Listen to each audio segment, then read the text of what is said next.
if I do this, hello everybody.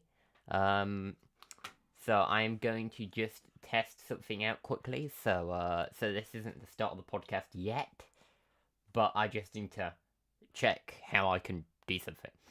Anyway, I'll be back in a minute.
Oh yeah, there's a bit of a gap I see between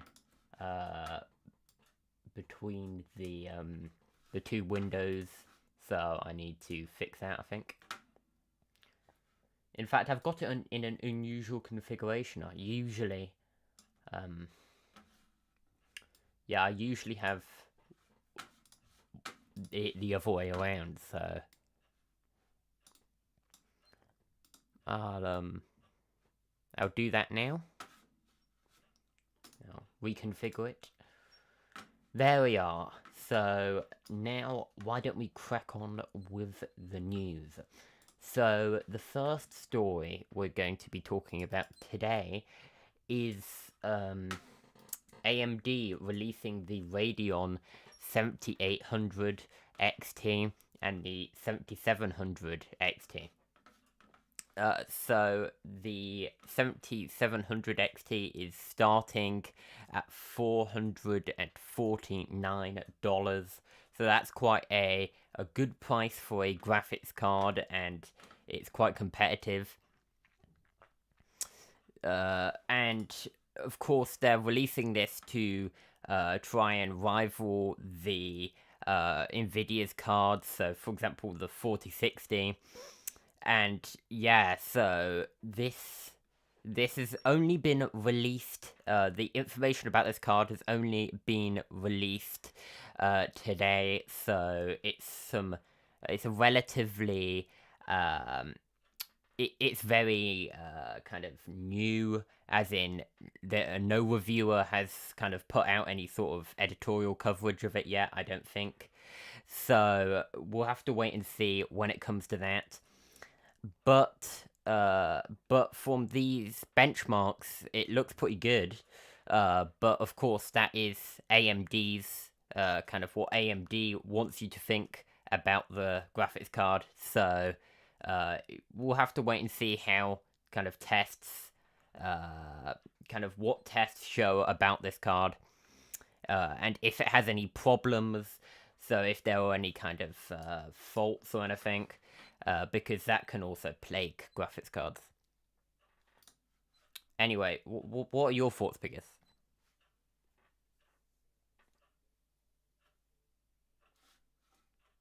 Yeah, I was just about to buy a new PC, and I'm like, I'm gonna get an AMD graphics card, and now they've released a new line, so I'm like, So I'm like, that's I'll probably wait until that's released, so things are a bit cheaper potentially.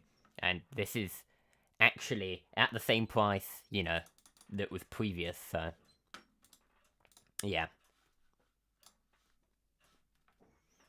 I mean, what was the launch price of the 6800 again? The 6800 XT, I mean. Let me look. Let's look that up on stream. Why don't we do this? I usually do it in a different window, but you know what? In fact, I will. Just in case. Release price.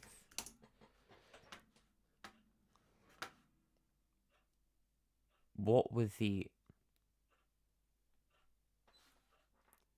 6800 release price? So it was released at a slightly lower price. Was it right? Let me see. Oh yeah, that's actually, I think it's released at quite a similar price. So yeah. Anyway, let's probably continue on to a different story. I mean, we've covered that. AMD have released some new graphics cards. Why don't we move on to Windows news? So Windows 11 will now have a homepage with a lot of the most used controls in one place. So there'll be recommended settings, as you can see here, and it will basically give you all of the most used settings.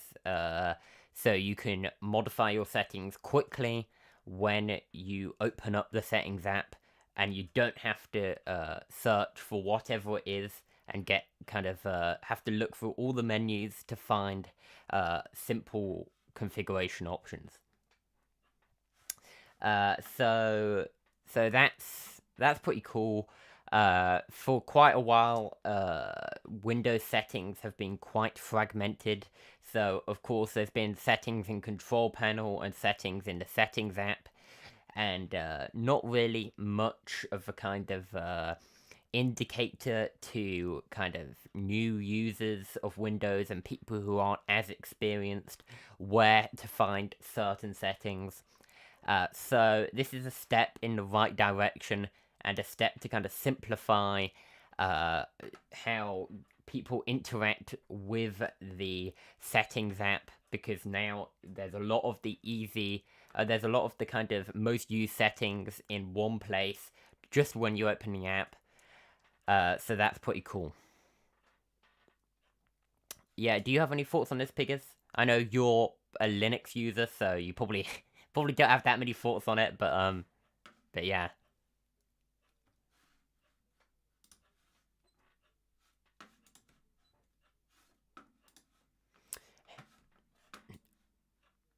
How does the homepage look right now? I don't think... Is there a homepage right now?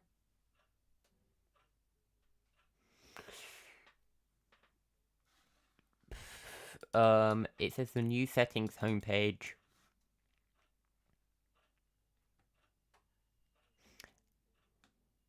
Yeah. Yeah, I was gonna say, I don't think there was a settings homepage before with, like, all these options and stuff, like...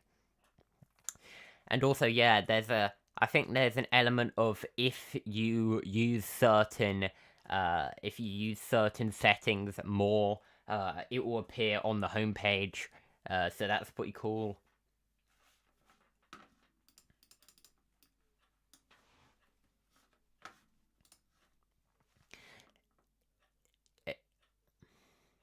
Yeah, it definitely would be, actually, because, it would be cool to be able to customize something like that, because, excuse me, if you personally know that you'll need a certain setting, and you just need to quickly, change a certain setting, that would be good to be able to permanently have it on the, on your home screen, of the, settings app, so yeah,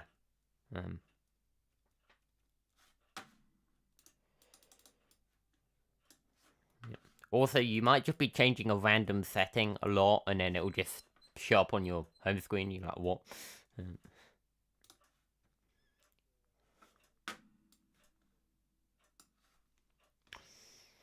Yeah, I don't really see much difference in the sense of I'm personally not much of a Windows user, so I've mainly used 10. I've not really had much experience with 11. So yeah, but the Windows 10 app, the Windows 10 settings app, is the one that I'm familiar with. So I can't really comment on the Windows 11. What do you prefer about the Windows 11? Not Windows 11, Windows 10 settings app. Mm-hmm.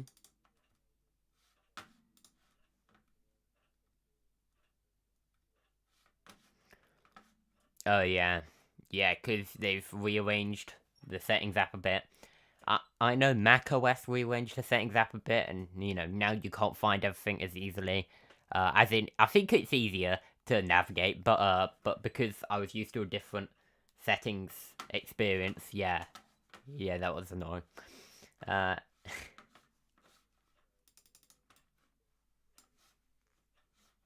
yeah. I mean, Windows 10 was already a change when it comes to the settings app.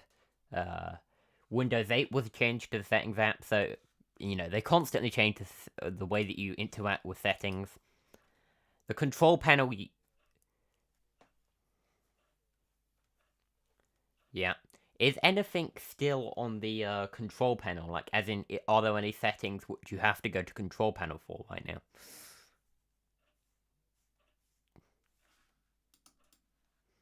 Because, yeah, I remember there was certain stuff that you could only do on Windows 10 with the control panel. So you had to go in there, and that's confusing in itself. It's kind of not as... It's actually not as up to date. It doesn't fit in with the current kind of UI design. And yeah, it mainly just...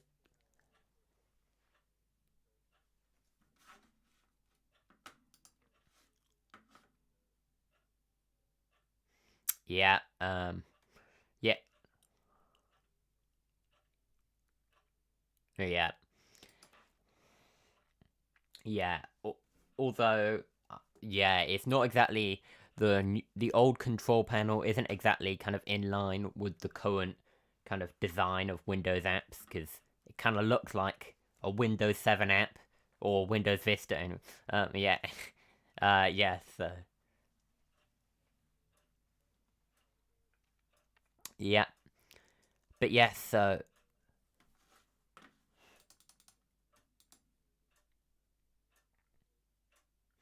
yes, yeah, because yeah, I've not really tried much with Windows compatibility layer stuff. Yeah.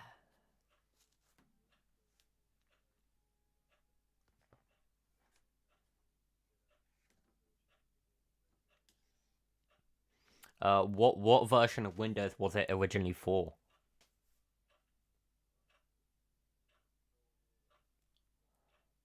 Oh, okay. 32-bit or like 64?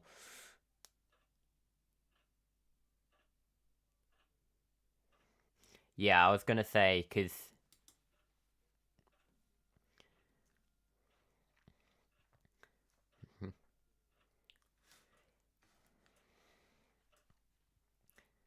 Mm-hmm. Yeah, it's... I must say, Windows backwards compatibility, I think, probably is better than Mac OS's backwards compatibility. Because Mac OS, a few years ago, got rid of 32-bit apps, like, fully. And now you can't run any old 32-bit applications. So pretty much everything pre 2014 doesn't work anymore on the on Mac OS. So that's quite annoying. But yeah, there's all sorts of annoying stuff with Mac. Anyway, let's continue on. um. Oh, this is... So I need to go back a story here. Let me go back to the Windows. So, a Windows 11 update is causing an unsupported processor blue screen of death. So, this new update has caused some users to run into this problem, and effectively, this... Yeah, of course, this is quite a big problem if you're trying to use Windows and it keeps on blue screening. And I think this just kind of follows a kind of pattern of Windows updates causing serious problems. uh, and although this is an optional update, lots of people just install any update they can because they think, this will improve my user experience. And often stuff like this can happen, and yeah, it's quite annoying for Windows users having all these kind of errors which can occur. And it would be better if Microsoft could do more kind of quality control on their actual on their updates, because yeah. Anyway, have you got any thoughts? Yeah, I mean, there was an update here that says MSI has confirmed that the issue occurs in PCs running the company's 600 and 700 series motherboards. However, although this only affects certain users, it's still pretty annoying for those users. And for some people, they might just see kind of this happening, and they're just like, I don't really know what to do. So So there could be a lot of lost productivity, I think, from this kind of stuff. Also, I do know that I have not got what has happened with my stream. Like, it appears that the AMD thing is still up. What is going on?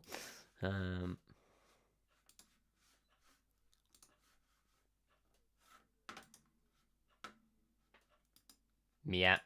In fact, I've been messing about with my... Oh, sorry about this full screen clock. I didn't mean to do that. Anyway, there's a clock showing on the main stream. Didn't mean to do that. Let me get to... No, that's not working either. Let me... Where's Firefox? This might be a part of the problem. This might be why Firefox isn't showing up, because yeah. Let me see. Sorry about these technical problems. I wished things were a bit smoother sailing. However, you know, you do sometimes come across these technical problems where things don't show up where they should be, and you just have to deal with it. So I will. I think I'm just a... Where has the Firefox window gone? Here it is. There we are. So, let's see. Let me see if I put everything back into... Is that good? Does that work? Let me see. Yes, it appears to be working. So sorry about that, guys. That was just a small technical problem. But yeah, so let's continue on with the news. But yeah, so going back to the blue screen of death thing. Yeah, recently I was actually trying to get something running on a Lenovo laptop. I was trying to actually run Linux Mint on a Lenovo laptop just to see if it actually could.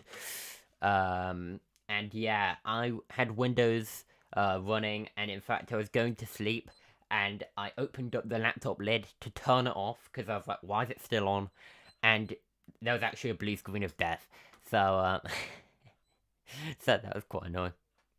Yeah, it said like 4% complete, and it's like, please, I'm trying to go to sleep. Why are you still on? Anyway. Yes, that was quite annoying. I was already kind of half asleep, and then I saw the kind of light of the window of the power key, and I was like, I'm not sure why the power button's actually you know, emitting a bright light. Maybe I should go and check on it. And it had a blue screen of death. So yeah. So yeah, that was only yesterday as well, so recent story. Anyway. Have blue screens of death become less or more regular? That's an interesting question. What do you think, Piggers? Do you think they've become less regular?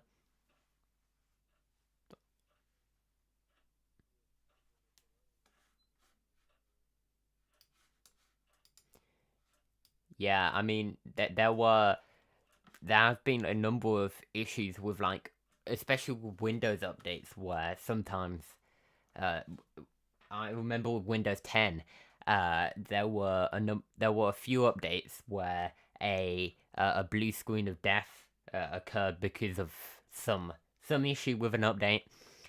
So this seems to be some sort of recurring thing that happens. I mean, whenever Windows runs into a problem, it usually blue screens, so it's quite a standard thing, I guess. But it's annoying if you come across them. Anyway, let's move on to the mobile news. So this week there has been a new update to the Microsoft launcher on Android. Some people don't remember that this thing actually exists. Microsoft does have an Android launcher. You can actually get an Microsoft home screen on Android. So I'll open up the article about the new update. Yep, I have. I used to actually use it as my main launcher before I got any sense. Anyway, yeah, I used it back in like I think it was 2018. So a while back, but I've played around with it since. It's a decent launcher in my opinion. I've tried out a lot of Android launchers, and it's one of the better ones. But there's a lot of Microsoft stuff included. But yeah, so now with this new update, you can actually access Bing Chat, so the AI tool in Microsoft Launcher. So this is a new way without Microsoft Edge browser to access Bing Chat. Now, of course, you've always had the option of using a user agent switcher and using Firefox and then just pretending that the browser is actually Edge, which actually works. If anybody... Have you ever tried that, Pigus?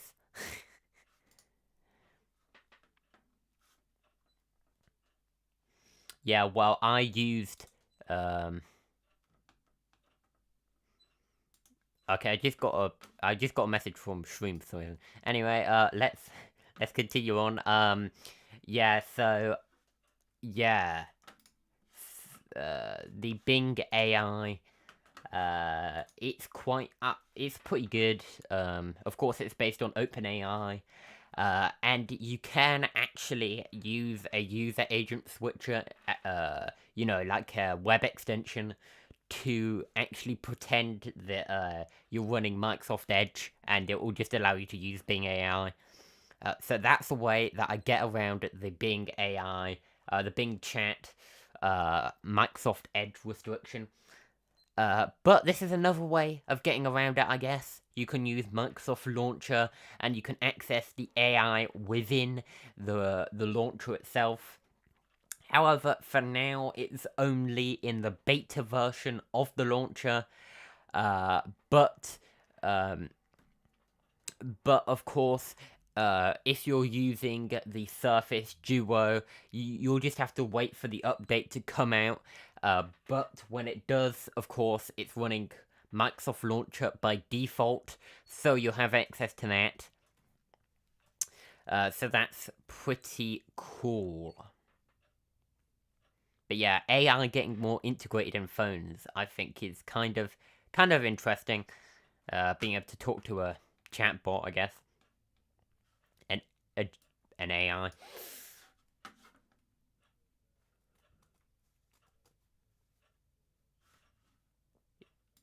Yeah, aside from when they do, yes. And, yeah, like Bing AI by default, if you don't do anything, and you just go there with like Firefox or whatever, or Chrome, it will just say, please download Microsoft Edge to be able to use Bing Chat. And of course, there's no technical reason for this. There's absolutely no reason on, the actual basis of how the, Bing Chat works that, that you would actually have to use Microsoft Edge. It's just Microsoft's cheap ploy to make you use Edge. So, yeah. And of course, you can just get around it using a user agent switcher. So, not really a big deal, to be honest.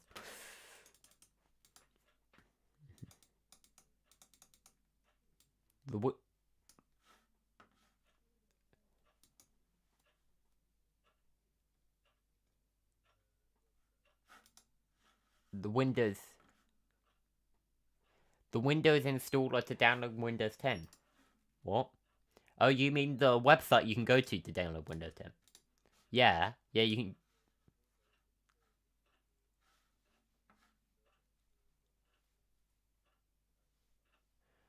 Why does it do that?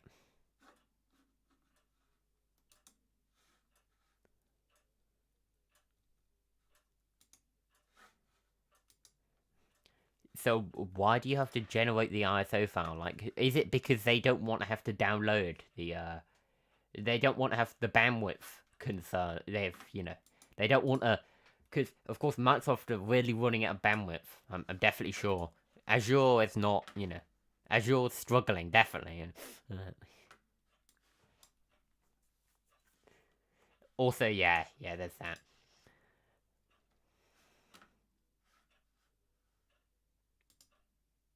Oh yeah, yeah, yeah. Of course. Yeah, you can also change your user agent to claim that you're running like Windows 95 or whatever. So, have a lot of fun with that, I guess. And I think there's, yeah, you can just change your user agent to like whatever thing.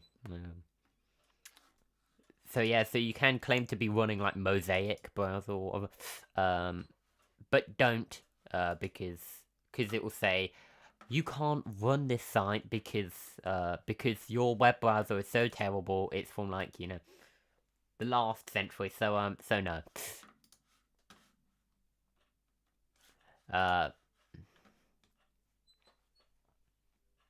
yeah, just use Internet Explorer, um, Internet Explorer 5.0, and all the websites will say, "Why are you running like Windows XP or whatever?"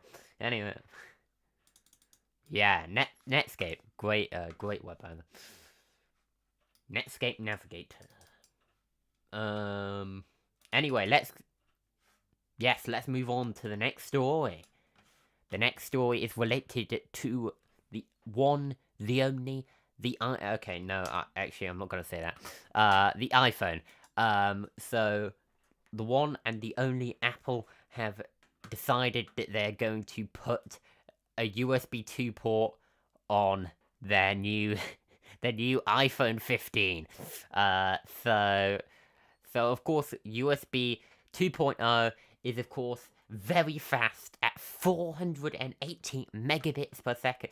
Anyway, yeah, no, it's really slow. Anyway, so the iPhone 15 Pro Max will have USB 3.2 or Thunderbolt, so that's up to 20 or 40 gigabits per second. But of course, the iPhone 15 standard will be relegated to just having USB 2.0 with those very slow speeds, and so will the iPhone 15 Plus. So you'll have to jump up to the Pro model to get the faster speeds, the very much superior USB spec. Although it is interesting to note that there is actually a better version of USB than 3.2, but Apple decided that they're going with USB 3.2 for this iPhone model. I mean, they've kind of been forced into using USB-C by regulators, so maybe they want to show that they still have some control. And yeah, with the iPhone 15, if you only have USB 2.0, it will be pretty slow. So that will be pretty annoying if you're trying to transfer files or transfer your photos. Because yeah, those slow speeds really aren't great. But anyway, what do you think about Apple purposefully bottlenecking their phones to make the Pro model way better than the other models? Well, yeah, it's not a pretty it's not a great move in my opinion. Um, I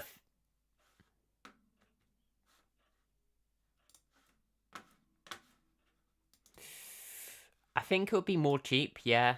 Um, Yeah, I don't think it would be. I think they're doing this on purpose, just. And also, then, if everybody buys the iPhone 15, they can say, hey, look, everybody decided to go for the one with the same speed as. I'm pretty sure it's very similar speeds to Lightning, and then they can say, "Oh yeah, it's actually because USB is terrible or whatever." Because yeah, I don't think Apple are fully on board with USB-C, to be quite honest. But yeah.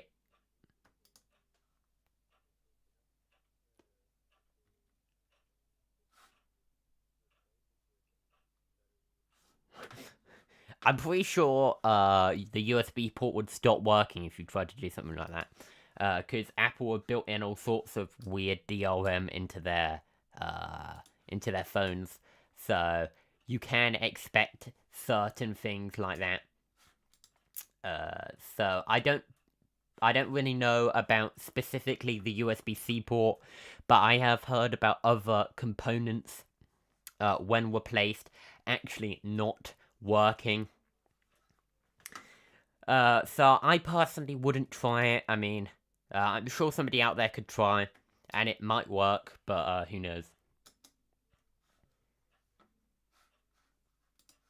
Yeah, yeah. Although there are some apps that were only on iPhone, but I prefer Android because it gives you that customization. You can install custom ROMs. You can, not use Google if you don't want to, and you have control of your phone, which is nice.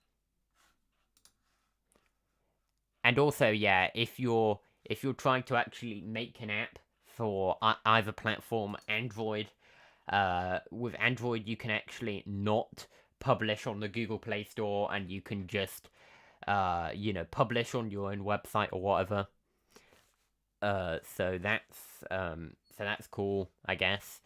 Um, but yeah, with iPhone you can still sideload apps, but you have to use stuff like I forget what the name of the store is, but Alt Store, that's the name. But you have to go through kind of hacky methods to be able to, use third-party applications not approved by Apple. So that's one reason why Android is better than iPhone. What's your favorite thing that's better about Android than iPhone, Pigus?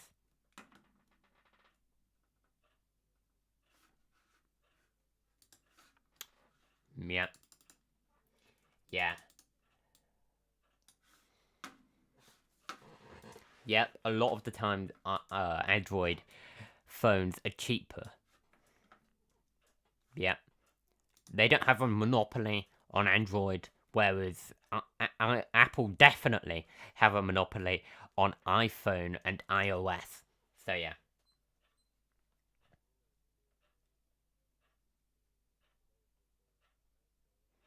They I wouldn't term that a monopoly though, because there are many different Android makers, and also yeah, and they all base it on Google's thing. And even if you're using, let's say, Huawei's Harmony OS, which is based on Android, it will port a lot of the fixes over from AOSP, I'm guessing. So yeah. But yeah, so there's a lot more options with Android, although a lot of it does rely on Google. Anyway, why don't we move on to the gaming news? There's some big news when it comes to a new PlayStation handheld, which we previously heard about. However, back then, I think it was called Project Q or something like that. But now there's an actual official name for it, and that is PlayStation Portal. So the PlayStation Portal has been announced at a price of $199.99. So of course, basically $200. So this handheld, just like the previously talked about Project Q, will actually have Wi-Fi and will basically connect to your PS5 and stream games from your PS5 on your local network. So, of course, you won't be able to move about with this console. You'll be stuck in your home, streaming your PS5.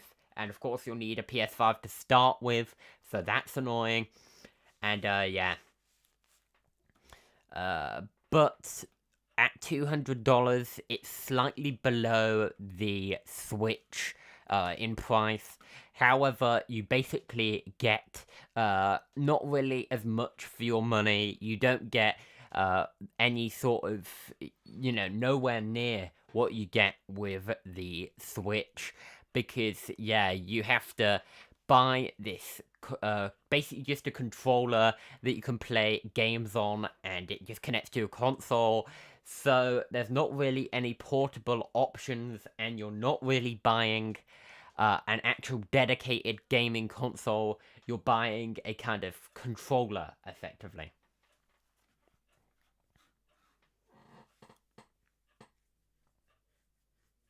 Yeah. And that didn't work out, did it?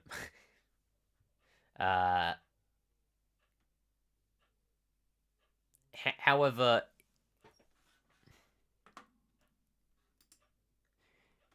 I was gonna say it didn't have its own handheld though, did it? Yeah, that's the reason why Steam Link works, because you don't have to buy a dedicated handheld just to be able to use it.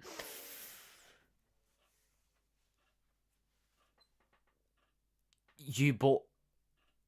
Okay, well... Oh, you mean the Steam... Did you buy... Was it a Steam machine, or was it a... What? What did you buy?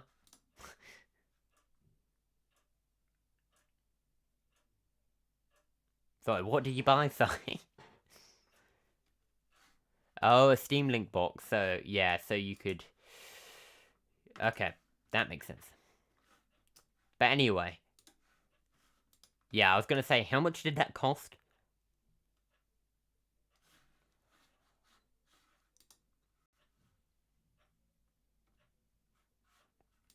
$30? Okay, that's not too bad, to be honest. That's about how much you pay for, like, a Chromecast or whatever. So, to be honest, that's fine, I think. But maybe it's not worth it. Anyway,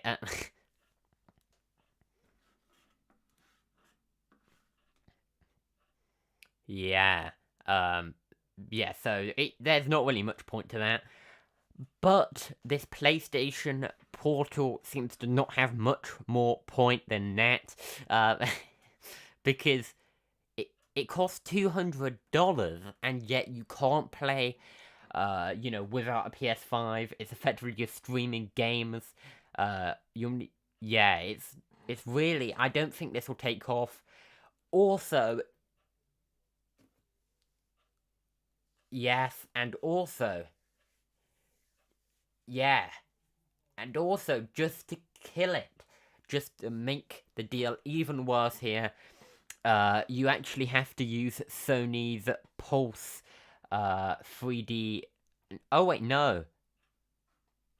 I swear you have to use Sony's own wireless headset and buds to actually use this handheld with some sort of external audio device, which is very annoying. So even if I bought myself some, let's say you bought some of those premium Sony headphones, the XM5s, even if you bought those, you would still have to buy these special PlayStation ones that support PlayStation Link. So that's very annoying.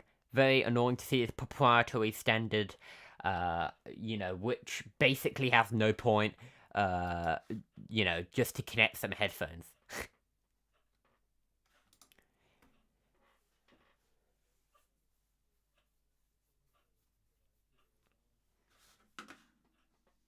Yeah, I'm not sure. I don't think they could actually... Oh, you mean a similar device as in make, like, a competitor to this? Well, doesn't... Well, wouldn't Sony have to allow that? Like, as in... there's not really, if you're connecting to the PS5, I'm pretty sure there wouldn't be any way of doing it without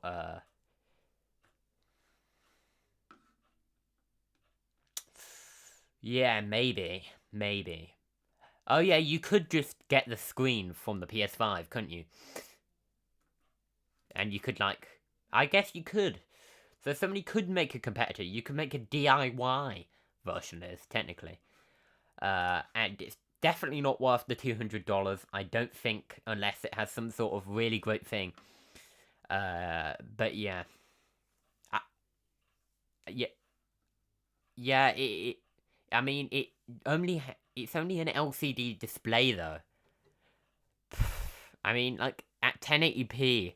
If it's only at 1080p, 60 frames per second, that's not even 4K, and you're paying like $200 for like a screen on like a controller, pretty much. So 8-inch. So even that's not particularly big, I don't think. Although it'd be a bit unwieldy if you had a really big screen, and then you'd be like, "What?" With the controller. Yeah, you'd have some problems if it was like a massive controller. I mean, not a massive controller. I mean a massive screen, because you would have to, kind of hold quite far apart with the controller. But yeah, I think this will probably fail like Sony's previous handheld efforts.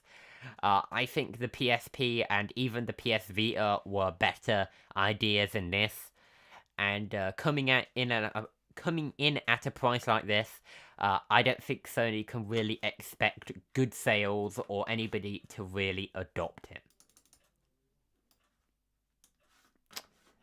I mean, can you see any potential use case figures?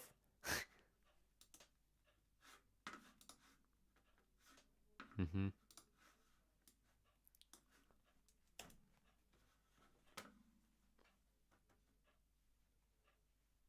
Yeah, that's the only thing I could think of, really.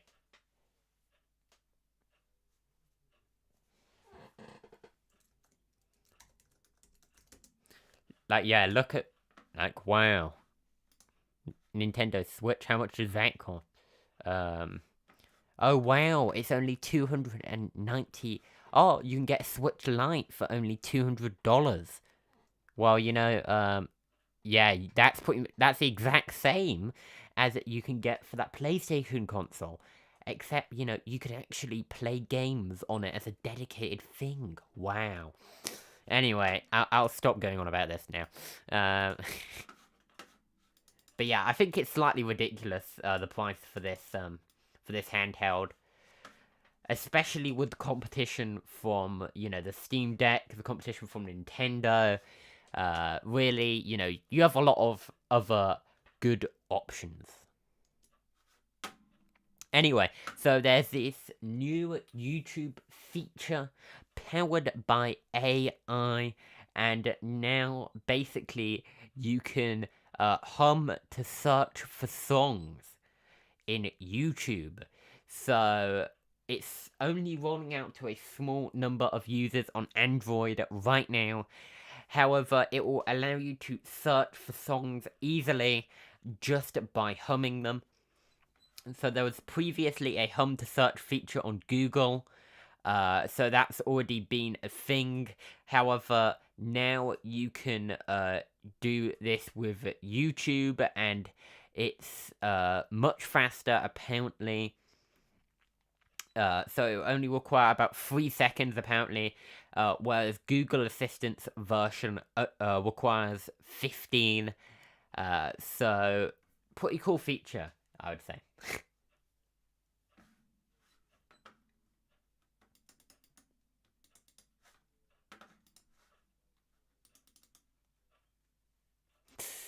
Yeah, it could be looking for a lot more things, and yeah.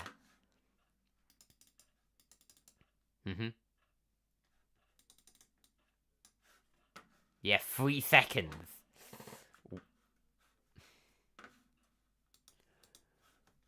although it says only 3 seconds or more. So who knows? Maybe if you play like the most hit songs, it will actually recognize it instantly. And then maybe if you try and so maybe if you try and play like, you know, the latest song by like, let me think of a popular artist here. If you played the latest song by A$AP Rocky, let's say, then maybe it will detect it faster than if you're playing like some really obscure artist.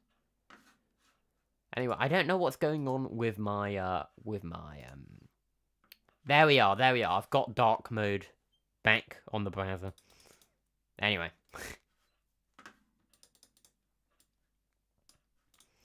So yeah, so now there's another story relating to YouTube. So YouTube will now support RSS uploads for podcast creators, and they will do that by the end of the year. And it will also, they're also apparently going to be adding private feeds in YouTube Music. So that's pretty cool, because right now you can't really upload podcasts to YouTube with RSS, whereas with most podcasting platforms you can do that. And yeah, it's something that kind of isn't supported currently on YouTube, but it's supported on the vast majority of platforms. And I'm a big fan of RSS, so it's cool to see them embracing RSS feeds in this one form. Yeah. Yeah. And also they kind of killed that RSS reader back in the day. Google Reader, rest in peace. I think it's Google Reader. Google Reader. Yeah, it used to be, I think that was the name of it. Yeah, it used to be a way of reading RSS and Atom feeds, but they discontinued it. And yeah, that was a useful thing, but no longer a thing.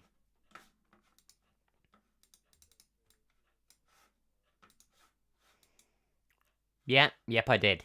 I am thankful I jumped to Namecheap when I did, because Google, I actually moved my domain to Namecheap around the same time that I saw that news story, and I thought, what? Thank God. But yes, so why don't we continue on this time to the miscellaneous, the spontaneous, actually not really spontaneous, it's in the notes. But yeah, so Dropbox have announced that they are ending unlimited cloud storage as a plan, saying that crypto miners and resellers are the reason why they can't do it anymore. So apparently people have been using Dropbox for crypto mining and pooling storage for personal use cases and reselling it. So are people using were people using Dropbox for like Filecoin or something? Is that what they're saying? Yeah, maybe. I say, what a entrepreneurial thing to be doing, quite honestly. Well done on taking advantage. Anyway,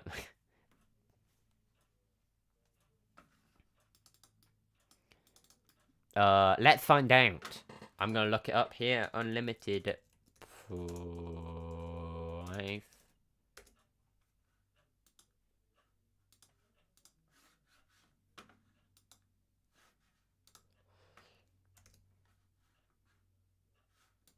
I was just about to switch VPN servers and I realized, don't do that, it's gonna cut the stream. Anyway, so the price of unlimited, I don't know, because apparently they've discontinued it. Anyway, but yeah, so apparently this will go into effect on the 1st of November. However, until then, you can still use their unlimited tier. And, yeah, effectively, they've cut this off and they've said that you can only have 15 terabytes on new advanced plans. However, of course, for most people that'll be fine. However, if you were one of those people taking advantage and using it with Filecoin, I'm sorry to tell you that you can't use the storage to sell to other people, because apparently Dropbox don't want you to anymore. Anyway.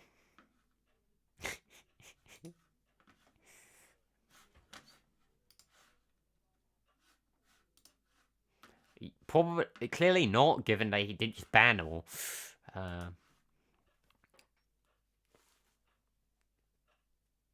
Yeah. Do you know the reason why? Here's my thoughts. I think they were wanting to drop it anyway, and this is just a nice reason they can give. But yep. But that's kind of sad for some people, I think. But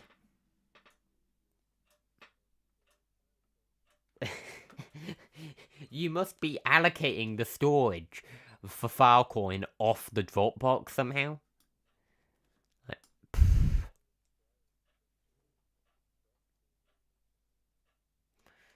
Yeah, but you could have a system actually with Dropbox integration, and it could be like the client could actually be putting everything on the Dropbox, technically, I think.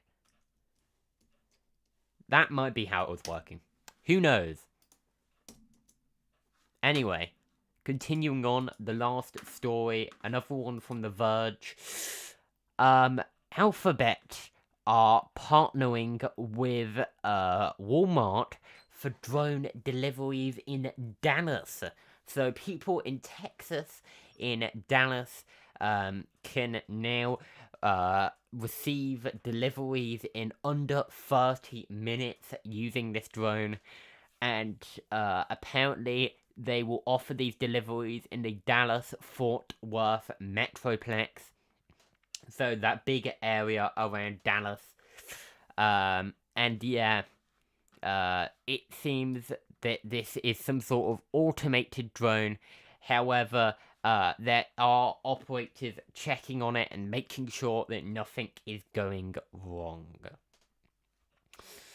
So yeah, so it's cool to see another place get some automated drones. I mean, I know some people dislike drones and them flying everywhere.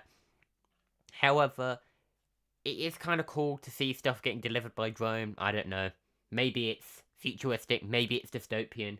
Who knows? I mean, I'm more worried about other use cases for drones than people getting their groceries using it. If you get what I mean. Yes, I'm more worried about, you know, people with military drones than I am about somebody getting their food delivered by a Walmart drone. I don't know really much about the Alphabet Wing project thing. It is kind of Google, so who knows really. But yeah. But anyway, I think that's it for the news. Are there any other stories that I've missed and that were like very obvious and like, you know, bigger news that I really should have covered?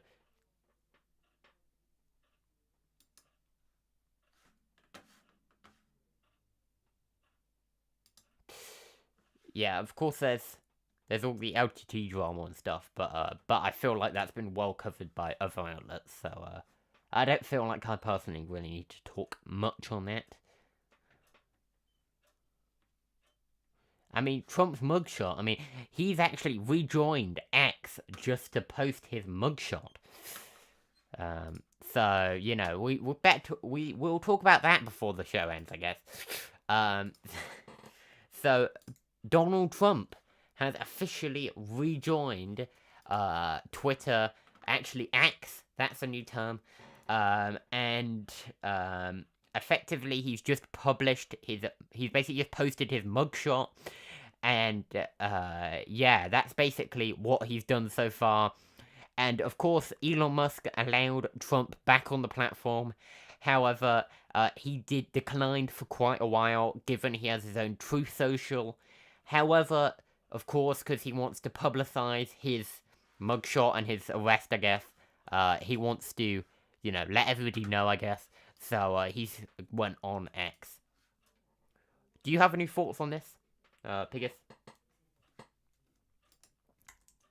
I mean, I don't get into anything political on this channel, so I, once you start talking about politicians, you start getting into that realm, which I do not want to.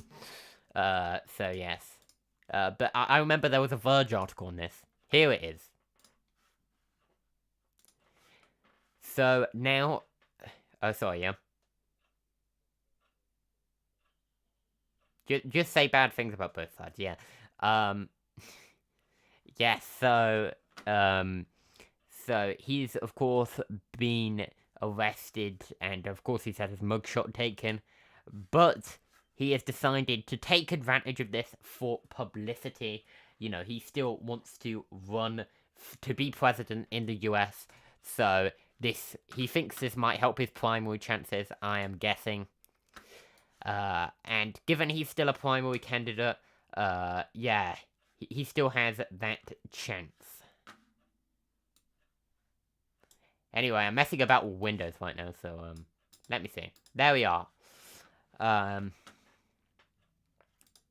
yeah, I haven't seen really that many people just join a social media platform to post, like, a couple things. I mean, is he gonna post anything more, do you think? Do you think he's gonna start using Twitter as a big publicity platform again? Or do you think he's just gonna do this?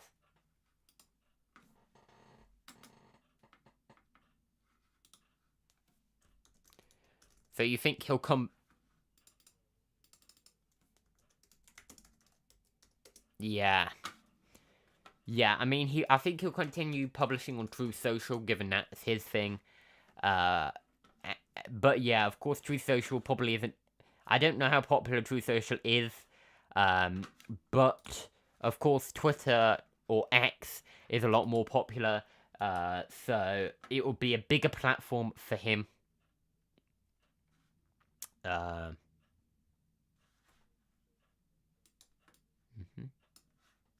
registration for what? Oh, yeah. But yeah, I mean, this is Donald Trump's thing right now.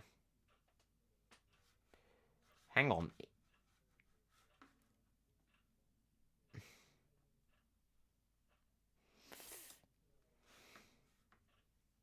Yeah. Yeah, I think they've closed it off for now. But yeah, it was basically just a version of, like, Mastodon with some basically some skinning. I mean, it was basically... It was actually, what's it called again? I forget the name of the thing. It was already, basically, something that was... I think it was called Soapbox.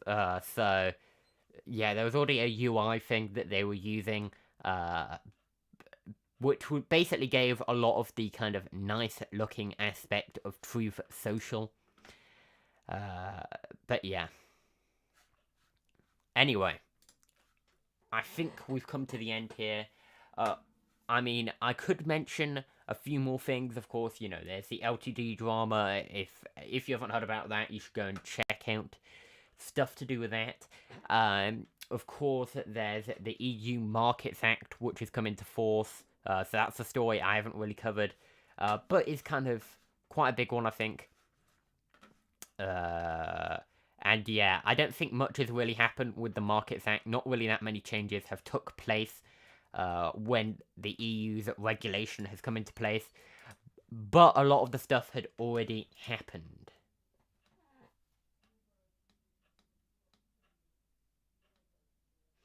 But anyway, guys, thanks for watching. And see you guys next week. Same time, same place. And yes, goodbye.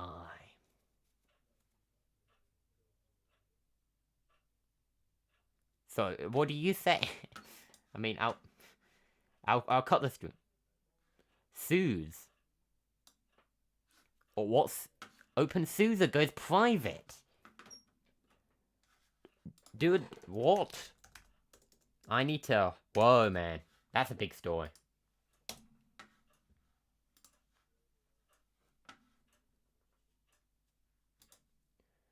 Oh. Maybe we do have something to cover then. Um, so... So sorry about the false end there. You know, we seem to be going to false ends here where, you know, I say goodbye, everybody. Oh, wait, no. But this is a big story, I guess. So I should cover it in this week's podcast, so we don't have to cover it next week as a previous story that we didn't cover for whatever reason. So, given you're the one that's brought me the story, do you have any clue what's going on here?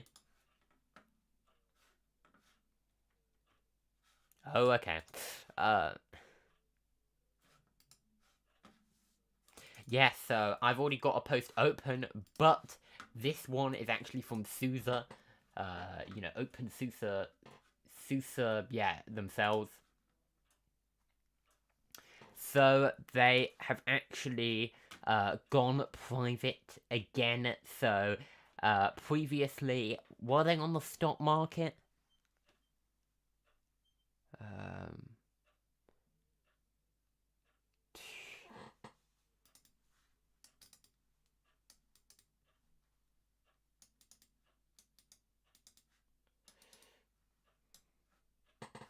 But anyway, I'll look at this one.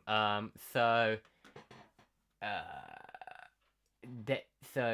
it says here, SUSE, the company behind SUSE Linux Enterprise, Venture, and New Vector, and a global leader in enterprise, blah blah blah, is announcing that its majority shareholder, Marcel Lux the third, Saul, in brackets Marcel, intends to take the company private by delisting it from the Frankfurt Stock Exchange via a merger with a unlisted Luxembourg entity in the legal form of an SA. So effectively, they're moving it over to being a private company. I know an SA is a thing within. I think I've heard of French SA companies before, and they're private companies. So effectively, they're trying to buy out effectively trying to buy out SUSE and take them off the public stock market in Germany. So I don't really know how this will change things, quite honestly, given this is a very business-related thing. However, they were already a shareholder, weren't they? So now that they've bought out the rest of the equity, yeah, I don't really know how this will change things, quite honestly. If they buy out the rest of the equity and actually take it fully private. But yeah, they're of course going to try and focus on continuing to rival Red Hat in this enterprise space of trying to provide enterprise Linux to enterprises and provide that support for money. So who knows what will happen here? I don't think it's particularly clear. Yeah. I mean, do you have any clue, Biggest, apart from now? Any more understanding? No. Well, I think my general understanding is that one of the shareholders wants to buy out the rest of the company and effectively take it private, own it in full, and then yeah, they can do what they want with the company and take it in whatever direction without having to worry about shareholders, effectively.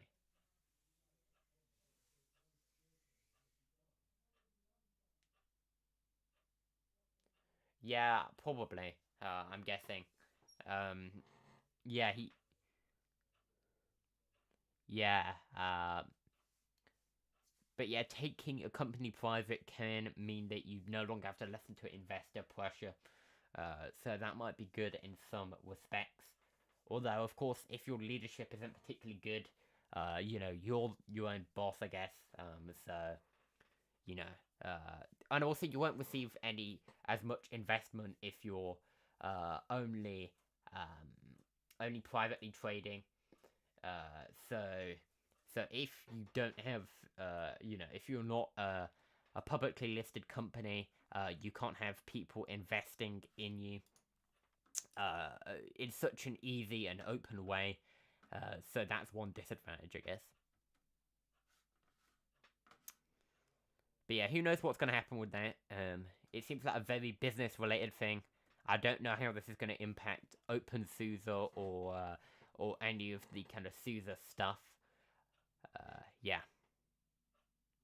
Anyway, guys, legitimately this time, it is actually the end of the podcast. So if you enjoyed, you can like, subscribe, and share. Make sure to come back next week for another podcast. Maybe check out, the Discord. Maybe join the Discord chat so you can contribute and talk about the stories